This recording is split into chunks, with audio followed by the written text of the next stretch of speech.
अस्सलाम वालेकुम दोस्तों, आज हम बात करने वाले हैं एक और फिरका परस्त मौलवी के बारे में जिनका रिसेंटली एक पॉडकास्ट हुआ है और उन्होंने वही कुछ अजीबोगरीब तावील और दोगली पॉलिसी के साथ बातें करी हैं। और वो हैं मुफ्ती राशिद महमूद रजवी। इनका पॉडकास्ट हुआ हाफिज ताहिर के साथ। इस पॉडकास्ट में वैसे तो उन्होंने काफ़ी सारी बातें ऐसी करी जिनका ना तो कोई सिर है न पैर, लेकिन मैं दो मेन पॉइंट्स के बारे में बात करूंगा जो उन्होंने इंजीनियर साहब से रिलेटेड बातें करी। बाकी मेरा इरादा है इस पॉडकास्ट से रिलेटेड कुछ और बातें मैं आने वाली वीडियोज़ में डिस्कस करूंगा इंशाअल्लाह। इसके अलावा एक और ख़ास बात, पिछली वीडियो में मैंने एक सवाल पूछा था जिसका रिस्पांस अल्हम्दुलिल्लाह बहुत ही अच्छा मिला। सभी लोगों ने कहा कि हम आपके साथ हैं, इन फिरका परस्त उलेमाओं की वजह से इस्लाम बदनाम होता रहा है और हमेशा से मुसलमानों के मामलात ख़राब होते रहे हैं इनकी वजह से। तो बिल्कुल हमें इन फिरका परस्त उलेमाओं की सच्चाई आवाम के सामने लाते रहना चाहिए और साथ साथ फिरका वारियत से बालातर होकर एक उम्मत बनाने की कोशिश करते रहना चाहिए। और इंशाअल्लाह हम इस काम को एक बहुत अच्छे तरीके से, जो कि आम पब्लिक को आसानी से समझ आ जाए, इस तरह करते रहेंगे और आप लोग भी ज़रूर सब्सक्राइब करें। तो जैसा कि आज हम दो मेन पॉइंट्स जो मुफ्ती राशिद महमूद रिजवी ने पॉडकास्ट में बोली उससे मुतालिक बात करने वाले हैं। एक तो ये है, उन्होंने कुछ लोगों को टारगेट किया जो लोग इंजीनियर साहब के 295C केस में इंजीनियर साहब को सपोर्ट कर रहे थे और ये कह रहे थे कि इंजीनियर साहब गुस्ताख नहीं हैं। तो उनको टारगेट करते हुए उन्होंने अपने बाबों को बचाने की कोशिश करी और अपने बाबों की कुफरिया कलिमात को भी डिफेंड करने की कोशिश करी।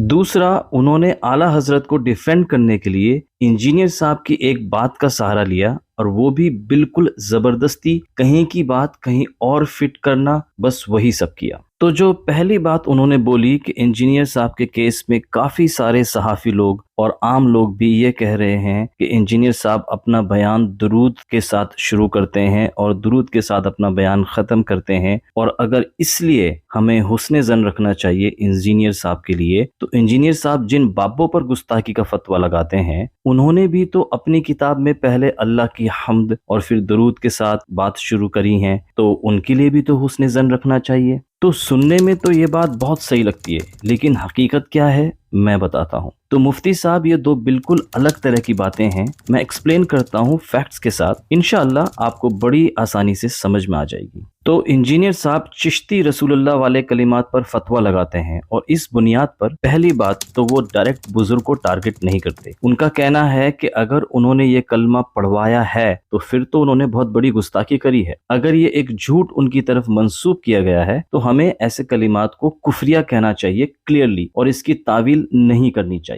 अब चूंकि मुफ्ती राशिद साहब, आप लोग और आपके फिरके के लोग इस कुफरिया कलीमा की तावील करते हुए आए हो माजी में, तो इसलिए आपको ये बोला जाता है कि आप लोगों को कुफरिया कलीमा डिफेंड नहीं करने चाहिए। खैर, अब वैसे आप एक तरफ तो इसी पॉडकास्ट में एक्सेप्ट कर रहे हो कि जी हाँ कुफरिया कलीमा मानते हैं चिश्ती रसूलुल्लाह को, फिर दूसरी तरफ आप डिफेंड भी कर रहे हो ये बोल के कि इस किताब में भी बात अल्लाह की हम्द और फिर दुरूद के साथ शुरू हुई है तो हुस्न ज़न रखना चाहिए। ये क्या बात है? एक तरफ कुफ्र भी कह रहे हो और फिर डिफेंड भी कर रहे हो। खैर, जो आप डिफेंड करने में इंजीनियर साहब वाली बात कंपेयर कर रहे हो, मैं उस पर आता हूँ। तो इंजीनियर साहब के केस में जिस स्टेटमेंट पर उन पर केस हुआ है वो है नकले कुफ्र, और नकले कुफ्र कुफ्र नबाशिर फारसी ज़बान का एक मशहूर स्टेटमेंट है। अब ये पहली बार ऐसा होता है कि नकले कुफ्र को भी ज़बरदस्ती गुस्ताखी में शुमार करने की कोशिश की जाती है और अजीब अजीब बातें करके ये गुस्ताखी साबित करने की कोशिश होती है।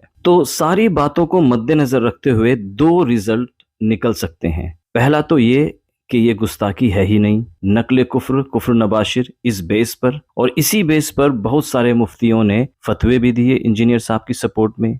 दूसरा रिजल्ट ये निकल सकता है, ज्यादा से ज्यादा ये कह सकते हैं कि इसको डाउटफुल कहेंगे, हो सकता है गुस्ताखी हो सकता है ना भी हो, 50-50% डाउटफुल। मतलब जो इंजीनियर साहब के खिलाफ बोलने वाले लोग हैं, अगर उनकी बात को ज्यादा अहमियत देते हुए भी इस स्टेटमेंट को देखें तो हद से हद ये कहेंगे कि जी डाउटफुल है। اب جب سچویشن ڈاؤٹفل ہوتی ہے صرف تبھی ایسا ہوتا ہے کہ اس ڈاؤٹ کو کلیئر کرنے کے لیے کچھ اور باتوں کو بھی دیکھا جاتا ہے، اور اس ڈاؤٹفل والے پوائنٹ میں انجینئر صاحب کی سپورٹ میں لوگوں نے اور صحافیوں نے وہ بات بولی کہ انجینئر صاحب اپنی بات درود پاک کے ساتھ شروع کرتے ہیں اور ہمیشہ درود پاک کے ساتھ ختم کرتے ہیں، اور پھر کچھ لوگوں نے کہا کہ وہ بندہ گستاخ نہیں ہو سکتا جس کا نعرہ ہی یہ ہو کہ میرے نبی سا ہے ہی کوئی نہیں۔ تو ڈاؤٹ فل سچویشنز میں ڈاؤٹ کو کلیئر کرنے کے لیے سپورٹیو باتوں کا سہارا لیا جاتا ہے، اور اس لیے یہاں صحافیوں نے اور بہت سارے لوگوں نے یہاں سپورٹیو باتیں کری۔ اب یہاں کمپیئر کر رہے ہو کون سی عبارت؟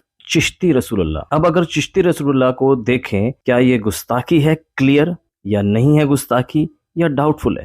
تو مفتی صاحب اس کو سن کے ہر مسلمان کا بچہ بھی یہی بولے گا کہ یہ کلیئر گستاخی ہے، یہ تو نبوت پر ڈاکہ ہے۔ جب آخری نبی ہمارے آقا محمد صلی اللہ تعالی علیہ وسلم ہیں تو یہ کلمہ لا الہ چشتی رسول اللہ تو کلیئر گستاخی ہے، نعوذ باللہ۔ تو جو بات آلریڈی کلیئر ہو، ڈاؤٹ فل نہ ہو، اس پر کوئی سپورٹیو بات کی ضرورت ہوتی ہی نہیں ہے۔ اگر کتاب میں اس کی جگہ کوئی ڈاؤٹ فل عبارت ہوتی بالکل، تب ہم ساری بات دیکھتے، کتاب میں درود پاک سے بات شروع وہ بھی دیکھتے اور حسن ظن بھی رکھتے، لیکن یہاں تو کلیئر گستاخی ہے، اور صرف گستاخی ہی نہیں بلکہ کفر ہے، اور اب تو آپ بھی مانتے ہو یہ بات کہ یہ کلمہ کفر ہے۔ ویسے سچ بتاؤں تو اب تو انجینئر صاحب نے اس بات کو اتنا پھیلا دیا ہے پبلک میں، اس لیے آپ کی مجبوری بن گئی ہے کہ اب آپ اسے کفر بولنے لگے ہو، اور بولنے لگے ہو کہ کتابیں بدل گئی ہیں۔ ماضی میں تو آپ بھی اہل حدیث کے ساتھ مناظروں میں ڈیفینڈ کرتے ہوئے آئے ہو، آپ کی بھی ویڈیوز موجود ہیں، اور موقع ملتے ہی آج بھی ڈیفینڈ کرنے میں کچھ نہ کچھ بول پڑتے ہو، جیسا کہ اس پوڈ کاسٹ میں بول دیا کہ حسن ظن یہاں بھی رکھنا چاہیے، اور بعد میں جب ڈائریکٹ کویسچن ہوا تو بول دیا کہ نہیں ہم تو کفر سمجھتے ہیں اسے، اور کتابیں بدل گئی ہیں۔ خیر، میں دوسرے پوائنٹ پر آتا ہوں، وہ یہ ہے کہ اعلیٰ حضرت نے سبع سنابل کی تعریف کری اور کہا کہ نبی کی بارگاہ میں یہ ایک مقبول کتاب ہے، لیکن اس کے اندر گستاخیاں نکل آئیں، اور اسی طرح انجینئر صاحب نے مولانا طارق جمیل صاحب کی کتاب کی تعریف کری، لیکن بعد میں اس میں کچھ ضعیف روایات ملی تو انجینئر صاحب نے کہا کہ میں نے تعریف کری تھی لیکن یہ تو نہیں کہا تھا کہ اس میں ہر ایک بات صحیح ہے۔ تو اب آپ یہ کہتے ہو کہ جب اعلیٰ حضرت نے تعریف کری تھی تو اس کا مطلب یہ تو نہیں کہ انہوں نے بھی 100% ہر ایک بات کو صحیح بولا اس کتاب کی۔ تو مفتی صاحب یا تو آپ بہت نادان ہو یا نادان بننے کی کوشش کر رہے ہو، اور بہت خطرناک چالاکی کر رہے ہو کہ سننے والے کو لگے کہ یار بات تو صحیح ہے، دونوں جگہ ایک جیسا معیار ہونا چاہیے۔ تو مفتی صاحب، انجینئر صاحب اور ان کے مرید تو ہے نہیں، ان کے اسٹوڈنٹس ہے، تو نہ تو انجینئر صاحب اور نہ ہی ان کے اسٹوڈنٹس یہ کہتے ہیں کہ انجینئر صاحب کو غیب کا علم ہے، نہ ہی وہ یہ کہتے ہیں کہ انجینئر صاحب دل کا حال جان لیتے ہیں، نہ ہی وہ یہ کہتے ہیں کہ انجینئر صاحب نظر مار کے ساتوں زمین کے نیچے دیکھ لیتے ہیں، لیکن آپ کہتے ہیں کہ اعلیٰ حضرت کے پاس یہ سب سپر پاورز تھی۔ تو جب آپ کے اکارڈنگ اعلیٰ حضرت ایک سپر مین تھے تو پھر تو وہ کتاب کو بس ٹچ کرتے اور سارا کچھ دماغ میں فٹ اور فٹ سے بتا دیتے کہ فلاں فلاں پیج پر فلاں لائن پر یہ مسٹیک ہے۔ اور اگر آپ یہ کہتے ہو کہ وہ سپر مین نہیں عام انسان تھے، جو کہ ہم بھی مانتے ہیں کہ وہ ایک عام انسان تھے، تو آپ مفتی صاحب یہ سب کیمرے پر آ کر بولو، جو کہ آپ کبھی بھی نہیں بول سکتے، بالکل بھی نہیں۔ تو اس لیے پھر ہم آپ کو ایسے ہی ایکسپوز کرتے رہیں گے، آپ کی دوگلی پالیسی اور اصلی چہرہ عوام کے سامنے لاتے رہیں گے انشاءاللہ۔ باقی ہم دعا سبھی کے لیے کرتے ہیں، اللہ سب کو ہدایت دے اور صحیح راہ پر چلنے والا بنائے، آمین۔ دعاؤں کی درخواست ہے۔ السلام علیکم ورحمۃ اللہ وبرکاتہ۔